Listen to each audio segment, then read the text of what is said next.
Right now, at this exact moment, in the eastern Mediterranean Sea, Iran's Islamic Revolutionary Guard Corps is claiming that their newly unveiled Khorramshahr-5 ballistic missile can strike the USS GERALD carrier strike group operating off the coast of Israel. The Pentagon calls this claim exaggerated propaganda designed to intimidate regional partners. Iran's military command insists they've successfully tested the weapon system at ranges exceeding 2,400 kilometers with terminal guidance, capable of tracking moving naval targets. This is the first time Iran has publicly claimed the ability to threaten America's newest and most advanced aircraft carrier, a 100,000-ton floating fortress that cost taxpayers $13 billion and represents the centerpiece of American power projection in the Middle East. Let me walk you through exactly what happened over the past 72 hours because the timeline reveals a calculated escalation designed to maximize strategic impact. On Monday, March 8, 2026, at approximately URZO 5:30 hours local time, Iranian state media broadcast footage of what they identified as a Khorramshahr-5 missile test conducted at an undisclosed location in central Iran. The video showed a massive liquid-fueled rocket lifting off from a mobile launcher, climbing through cloud cover before the feed cut to animated graphics depicting the missile's theoretical flight path. At 0800 hours, Iranian Revolutionary Guard Aerospace Force Commander Brigadier General Amir Ali Hajizadeh held a press conference in Tehran where he made the explicit claim that this weapon system possesses the range and precision to strike the USS GERALD, currently operating in international waters approximately 1,850 kilometers from Iranian territory. At 10:45 hours, the Pentagon's Central Command issued a terse statement via their official social media channels stating that Iran's claims represent typical regime propaganda not grounded in demonstrated capability. By 1300 hours, the Israeli Defense Forces had elevated their alert status for air defense systems across northern Israel, with Rafael Advanced Defense Systems reportedly activating additional Iron Dome and David's Sling batteries. At 1630 hours, according to reports from Reuters confirmed by AFP and the Associated Press, U.S. Navy P-8 Poseidon maritime surveillance aircraft increased patrol frequencies in the eastern Mediterranean, with at least 3 aircraft operating continuous rotations monitoring for any Iranian naval or aerial activity. By Tuesday morning, commercial satellite imagery from Planet Labs revealed that the USS GERALD had altered its operating pattern, moving approximately 60 nautical miles further west from its previous position while maintaining its carrier air-wing flight operations.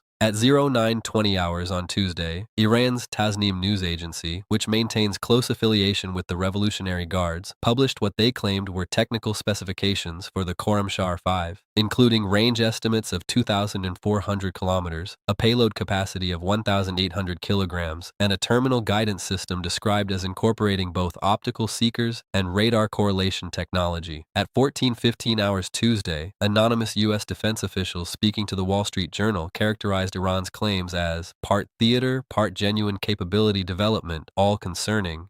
This morning, Wednesday, March 10th at 06:45 hours, satellite tracking networks detected the USS GERALD conducting flight operations with E-2D Advanced Hawkeye early warning aircraft maintaining extended patrol patterns, suggesting heightened surveillance posture. As I record this, the carrier strike group continues operations, while Iran continues broadcasting their capability claims across state media channels, and the Pentagon continues dismissing those claims as exaggerated. The contradiction between Iran's assertions and American denials creates a critical intelligence question with profound strategic implications. To understand what's actually happening here, you need to understand the weapon system Iran claims to have deployed, the carrier they claim they can target, and the strategic logic driving both sides in this high-stakes game of capability signaling and deterrence messaging. The Khorramshahr-5 represents the latest iteration of Iran's most capable medium-range ballistic missile family, a weapons program that has absorbed billions of dollars in development funding and represents the centerpiece of Iran's anti-access area denial strategy designed to hold American naval power at risk throughout the Persian Gulf and beyond. The original Khorramshahr missile first appeared in 2017 as Iran's adaptation of the North Korean Hwasong-10 Musudan missile design, itself derived from Soviet-era submarine-launched ballistic missile technology. That first-generation weapon demonstrated a range of approximately 2,000 kilometers with a single warhead configuration and achieved questionable reliability in testing. The Khorramshahr 2 variant emerged in 2020 with improved guidance systems and reduced circular error probable, meaning the radius within which the missile would land 50% of the time decreased from approximately 500 meters to around 200 meters. The Khorramshahr 3 introduced multiple independently targetable re-entry vehicles, allowing a single missile to deploy several warheads against different targets, though this significantly reduced the range due to increased payload weight. Now, Iran claims the Khorramshahr 5 combines extended range with terminal guidance, specifically optimized for maritime targets. According to the technical specifications released by Tasnim news agency, the missile employs a two-stage liquid fuel propulsion system using unsymmetrical dimethylhydrazine and nitrogen tetroxide, the same highly toxic but efficient propellant combination used by Soviet and Chinese ballistic missiles for decades. The first stage burns for approximately 110 seconds, accelerating the missile through the atmosphere before separating. The second stage ignites at altitude, pushing the re-entry vehicle to peak velocity before releasing the warhead package on a ballistic trajectory toward the target area. Here's where Iran's claims become both technically plausible and operationally questionable. The Tasnim report describes a terminal guidance system that activates during the final 30 seconds of flight as the warhead descends toward the target area at speeds exceeding Mach 10, or roughly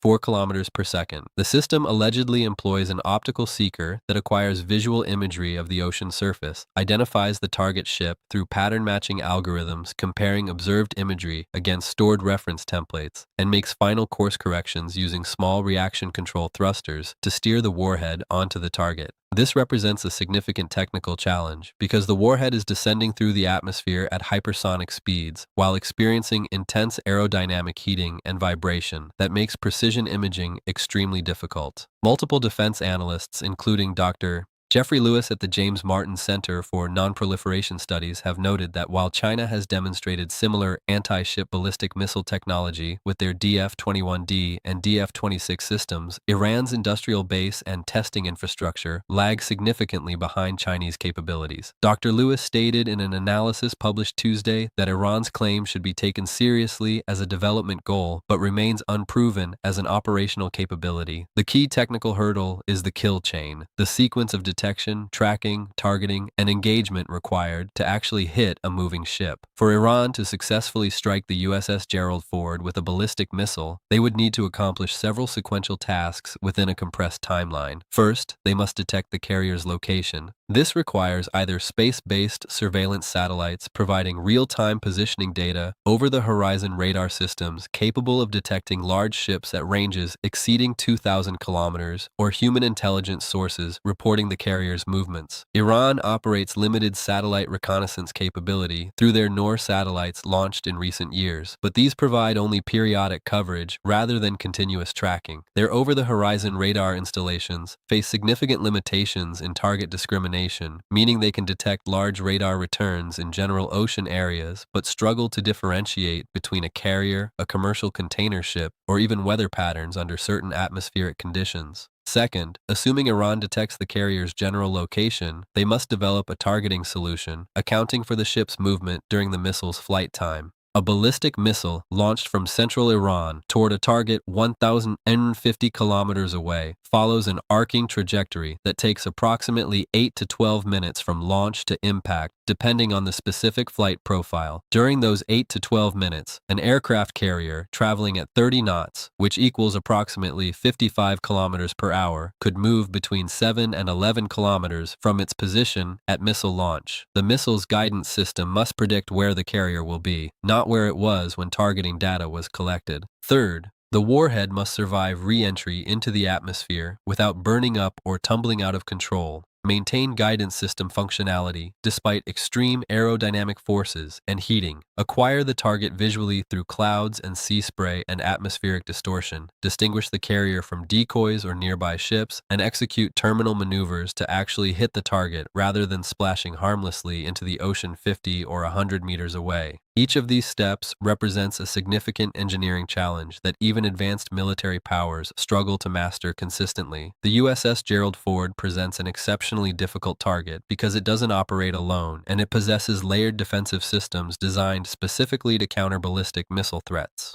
The Gerald Ford Carrier Strike Group currently operating in the eastern Mediterranean includes at minimum 2 Arleigh Burke-class guided missile destroyers, most likely the USS Ramage and USS Carney, based on recent deployment patterns reported by naval tracking publications. Each destroyer carries the Aegis combat system equipped with AN-SPY-6 air and missile defense radar capable of detecting ballistic missiles during their boost phase, mid-course phase, and terminal phase of flight. The Aegis system can track over 100 targets simultaneously while engaging dozens of them with SM-3 and SM-6 interceptor missiles. The SM-3 Block 2IA interceptor is designed specifically for ballistic missile defense, capable of reaching altitudes above 500 kilometers to intercept missiles during their mid-course phase before warheads re-enter the atmosphere. The SM-6 interceptor provides terminal phase defense, engaging threats during their final descent when they've already begun re-entry and are approaching the ships. Each destroyer typically carries between 40 and 60 interceptors across different types, providing magazine depth to engage multiple salvos if Iran attempted a saturation attack launching numerous missiles simultaneously. Beyond the destroyer screen, the carrier itself operates extensive electronic warfare capabilities designed to disrupt missile guidance systems.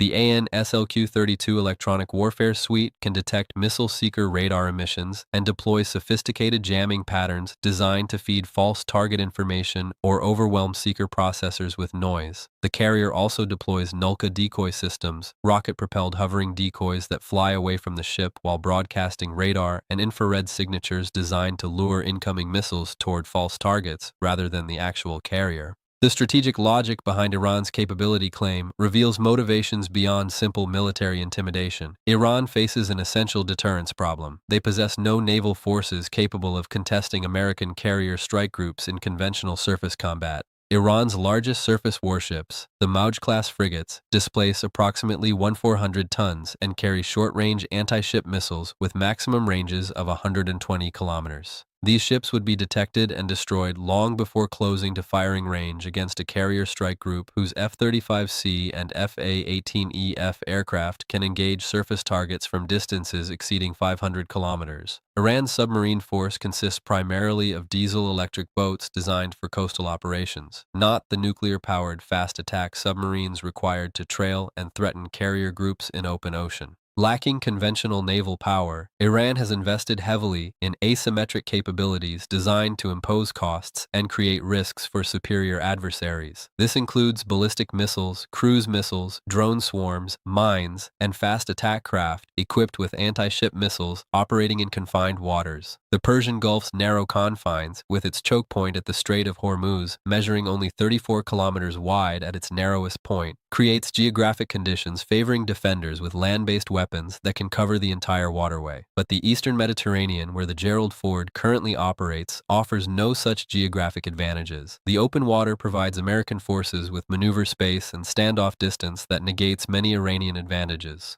By claiming the Khorramshahr 5 can reach the Gerald Ford at 1,850 kilometers range, Iran attempts to extend their anti-access zone beyond the Persian Gulf into the broader Middle East. This serves multiple strategic objectives. First, it complicates American freedom of action by forcing planners to account for ballistic missile threats even when operating from what they previously considered safe distances. Second, it demonstrates to regional partners and adversaries alike that Iran possesses reach beyond its immediate neighborhood, potentially deterring Arab states from hosting American forces or supporting American operations. Third, it provides domestic propaganda value, allowing the regime to claim they can threaten America's most powerful warship, bolstering nationalist sentiment and regime legitimacy. From the American perspective, the calculation involves balancing dismissive rhetoric designed to minimize Iran's propaganda victory against serious operational planning to defend against genuine capabilities. The Pentagon's public statements characterize Iran's claims as exaggerated, but privately, military planners must assume that Iran possesses or will soon possess some anti-ship ballistic missile capability, even if it remains immature and unreliable. The cost of underestimating the threat exceeds the cost of overestimating it, because a single successful strike on a carrier would represent a catastrophic military and political failure. According to Dr. Michael Elliman, Senior Fellow for Missile Defense at the International Institute for Strategic Strategic Studies, speaking to Defense News on Tuesday, Iran's ballistic missile program has demonstrated steady improvement over the past 2 decades with increasingly sophisticated guidance systems and propulsion technologies. Dr.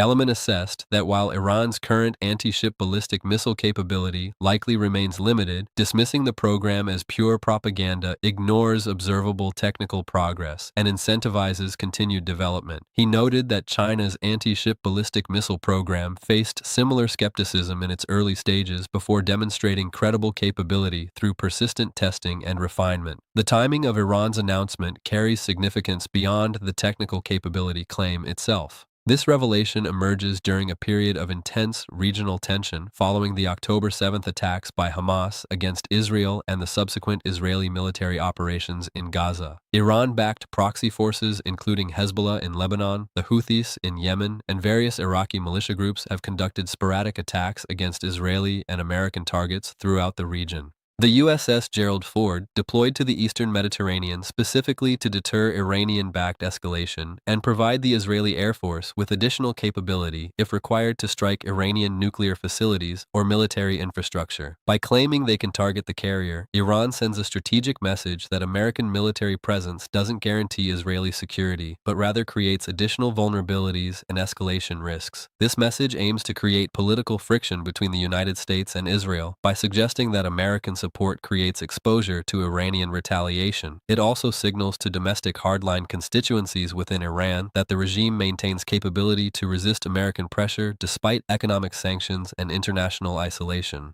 Historical precedent provides context for evaluating Iran's current claims and America's response options. During the 1987 to 1988 tanker war, Iran employed anti-ship missiles, mines, and small boat attacks against commercial shipping and American naval vessels in the Persian Gulf. On April 14, 1988, the USS Samuel B. Roberts struck an Iranian mine, blowing a massive hole in the ship's hull and nearly sinking the vessel. 4 days later, the United States conducted Operation Praying Mantis, destroying 2 Iranian oil platforms, sinking 1 Iranian frigate, and damaging several other Iranian naval vessels in a one-day campaign that established overwhelming American military superiority. Then, as now, Iran faced the fundamental problem of confronting a vastly superior conventional military power while attempting to maintain deterrence and regional influence. The key difference between 1988 and today lies in Iran's ballistic missile inventory and nuclear program development. In 1988, Iran possessed limited missile capability, focused primarily on Scud variants with ranges under 300 kilometers. Today, Iran operates the largest and most diverse ballistic missile arsenal in the Middle East, with weapons ranging from short-range tactical missiles to intermediate-range systems capable of striking targets throughout the region and potentially into Europe. This expanded capability provides Iran with strategic depth and deterrence options unavailable during the tanker war, fundamentally altering the calculus for both sides. The scenario modeling for this crisis involves assessing 3 distinct trajectory possibilities over the next 72 hours to 2 weeks, each with different probability estimates based on current information and historical patterns. Understanding these scenarios allows observers to identify which pathway is materializing based on specific indicators that will emerge through diplomatic communications, military movements, and leadership statements. Scenario 1 involves diplomatic de-escalation through private messaging and public posturing designed to manage the crisis without kinetic action. In this trajectory, probability estimated at approximately 35%, both sides recognize that their core interests are served by avoiding direct military confrontation while maintaining deterrent postures. Iran achieves its propaganda objectives through the capability claim itself, regardless of whether they demonstrate the actual ability to strike the carrier. The United States maintains its forward presence and operational freedom while avoiding the risks and costs associated with preventive strikes against Iranian missile facilities. Behind the scenes, diplomatic channels through Oman, Qatar, or Switzerland could facilitate understanding about red lines and de-escalation requirements. Public statements would continue showing rhetorical firmness, while actual military movements would stabilize rather than escalate. For this scenario to materialize, several conditions must hold. Iran must refrain from additional provocative actions, such as actually launching test missiles toward international waters where the carrier operates or attempting interference with carrier flight operations concerns through drone harassment or aggressive Iranian naval maneuvers. The United States must avoid expanding its military footprint in ways that Iran would interpret as preparation for strikes, such as deploying B-52 bombers to regional bases or substantially reinforcing naval forces in the Persian Gulf. Regional partners, including Israel, must maintain restraint, avoiding independent strikes against Iranian targets that would force Iranian retaliation and drag American forces into wider conflict. The strategic logic supporting this scenario recognizes that both sides face significant constraints against escalation. Iran's economy continues suffering under international sanctions, with inflation exceeding 40% annually and youth unemployment creating domestic political pressure. Military conflict with the United States would devastate Iran's already fragile economic infrastructure, while likely failing to achieve meaningful military objectives given the conventional force imbalance. For the United States, military strikes against Iran would create risks including closure of the Strait of Hormuz disrupting 20% of global oil supplies, activation of Iranian proxy forces throughout the region threatening American personnel and partners, and potential Iranian retaliation against critical infrastructure in Saudi Arabia and the UAE. These costs exceed the benefits of destroying missile facilities that Iran could eventually rebuild. Scenario 2 outlines controlled military escalation involving limited strikes and responses within tacitly understood boundaries, designed to demonstrate resolve without triggering all-out war. This pathway, estimated at 40% probability, reflects the historical pattern where regional adversaries engage in calibrated military action to establish deterrence while avoiding catastrophic escalation.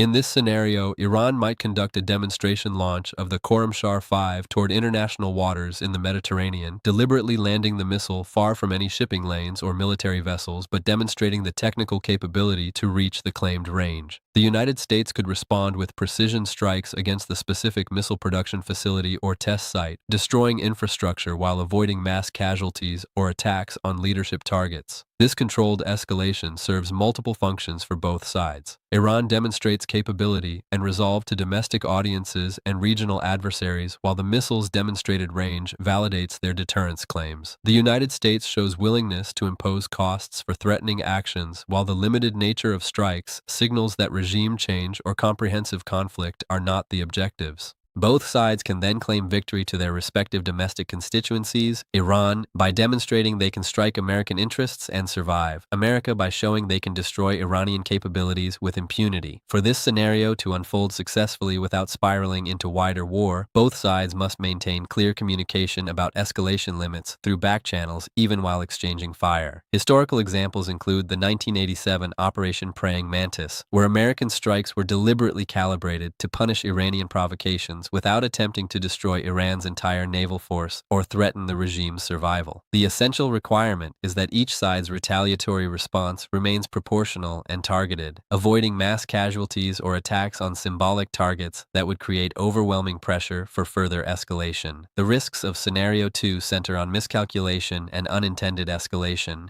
Iranian air defenses might engage American strike aircraft, potentially shooting down a manned aircraft and killing American pilots, which would create domestic political pressure in the United States for much larger retaliatory strikes. American precision strikes might cause unintended civilian casualties if targeting intelligence proves flawed, creating propaganda opportunities for Iran and pressure on the regime to demonstrate forceful response. Third-party actors including Hezbollah or Iraqi militias might conduct independent attacks that one or both principal parties feel compelled to respond to, expanding the geographic scope of conflict beyond the carefully managed bilateral exchange. Scenario 3 maps the catastrophic escalation pathway, where crisis spirals into large-scale military conflict with regional and potentially global implications. This nightmare scenario, assessed at 25% probability, begins with a triggering event that crosses psychological or political red lines, creating irresistible pressure for massive retaliation. The most likely trigger would be an actual Iranian ballistic missile strike against the USS GERALD Ford carrier strike group that either hits the carrier itself or hits one of the escorting destroyers, causing significant American casualties. Any attack resulting in double-digit American military deaths would create overwhelming domestic domestic political pressure for devastating retaliation far exceeding anything seen in recent Middle East conflicts. In this trajectory, the United States would likely respond with comprehensive strikes against Iranian military infrastructure, including Revolutionary Guard bases, ballistic missile facilities, air defense systems, naval bases, and potentially nuclear research facilities.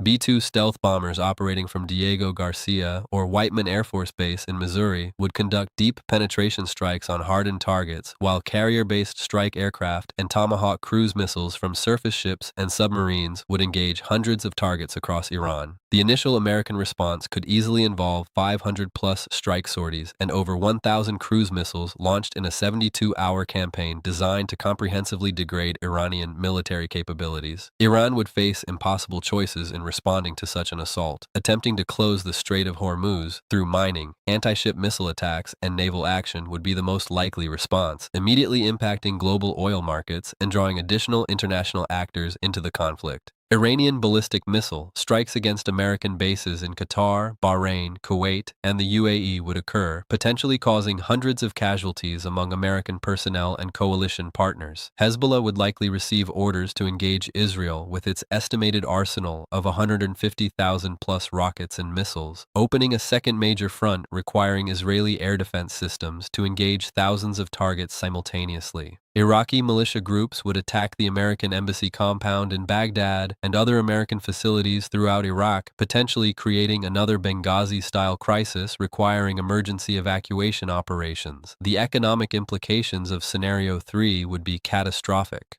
Oil prices would spike above $120 per barrel within days, potentially reaching $150 or higher if the Strait of Hormuz closure persists beyond a week. Global stock markets would experience massive sell-offs as investors flee to safe haven assets, anticipating recession triggered by energy price shocks. European economies dependent on Middle Eastern oil and natural gas would face immediate supply disruptions. China and India, the two largest importers of Iranian oil, would face decisions about supporting continued sanctions or seeking independent diplomatic solutions, potentially fracturing international consensus. The probability assessments for these three scenarios remain fluid as events develop, but observers should monitor 5 specific indicators over the next 72 hours that will reveal which trajectory is materializing. First, watch military asset movements with precision. If the United States deploys additional carrier strike groups to the region or repositions the Abraham Lincoln carrier currently in the Arabian Sea to join the Gerald Ford in the Mediterranean, this signals preparation for major operations consistent with Scenario 3.